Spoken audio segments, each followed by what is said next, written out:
All right, today we're going on a journey. A 20-year journey, actually, deep into the forests of India to untangle the truth about this mysterious medicinal plant, one that's kind of caught somewhere between incredible folklore and, well, hard scientific fact. So our story really centers on this one specific plant, a creeper that's just surrounded by tales. I mean, some are true, some are pure imagination, and some, well, they're just completely unbelievable. Getting to the bottom of it all, it was a long and really strange process. And our guide into this world of folklore is this amazing character named Mara. Now, when he finds this special creeper in the forest, he does something pretty odd. He immediately ties it to a nearby tree. You might be asking why. Well, he believes the plant is a thief, that it's been cursed by a sage to vanish the moment someone truly needs it. So, by tying it up, he thinks he's forcing it to stay put. Yeah, I know, that might sound strange, but believe me, it's just the tip of the iceberg. Mara's tales get so much wilder. So wild, in fact, that they raise some just unbelievable questions. Like, for instance, could a simple plant from the forest actually hold the power to bring an animal back to life? Let's dive into the legends he's spun. You see, Mara was a master storyteller, and his tales about this creeper were just absolutely marvelous, even if they stretched your belief to its breaking point. And we're not talking about simple claims here. These were accounts of what he saw as genuine miracles happening deep in the forest. Okay, so get this. In one tale, Mara accidentally slices his hand wide open with a sickle, cutting an artery. Blood is just spurting everywhere. In a total panic, someone grabs a leaf from a nearby plant, presses it against the cut, and bandages it up. But when Mara finally gets to an English doctor, they unwrap the bandage to find absolutely nothing. There's no wound, not even a scar. The doctor is, of course, furious, thinking it's all some kind of big joke. But once he's convinced it's not a joke, the Englishman is completely astounded. He offers Mara his entire estate in exchange for the plant. Can you believe that? But when Mara takes him back to the spot in the forest, the plant is gone. They search all day, but it's nowhere to be found.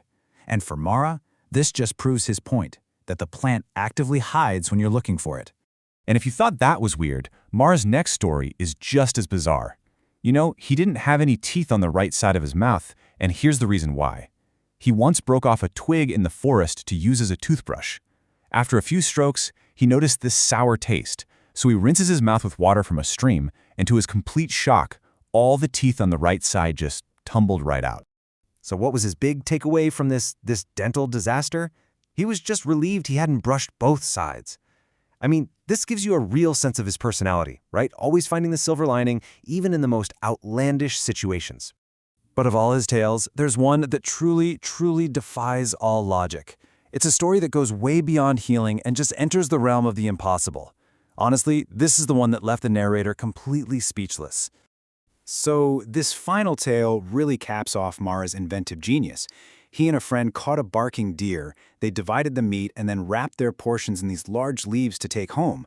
But when Mara got home and opened his packet to start cooking, a living, breathing buck jumps out and just runs off. And in all the confusion, his wife throws the magical leaves right into the fire, losing them forever, just like that. So after hearing all of that, it's pretty easy to just dismiss Mara's stories as pure fancy, right? And her narrator certainly did at first. He approached these tales with a really healthy dose of skepticism, trying to find a more logical, scientific explanation for these seemingly magical events.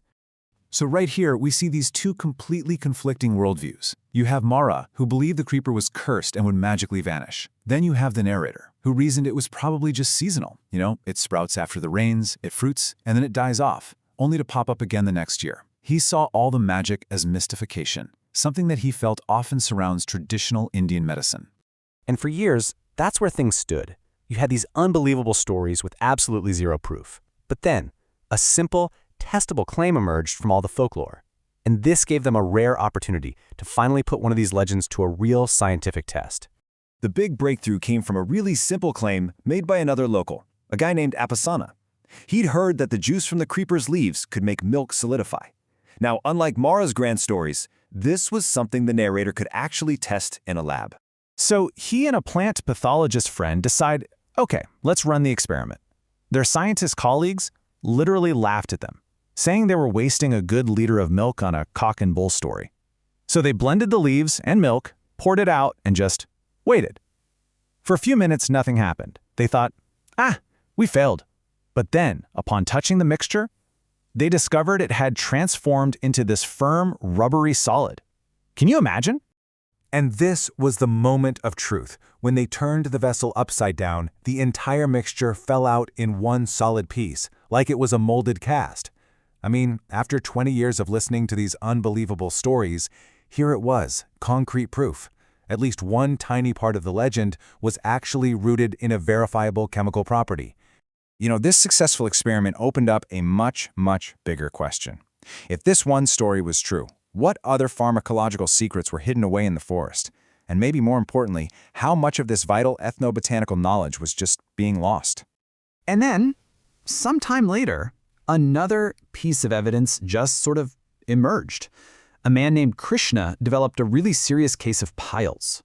An elderly godman described a specific tuberous root to him, which Krishna found and used, and believe it or not, he was cured in 5 days.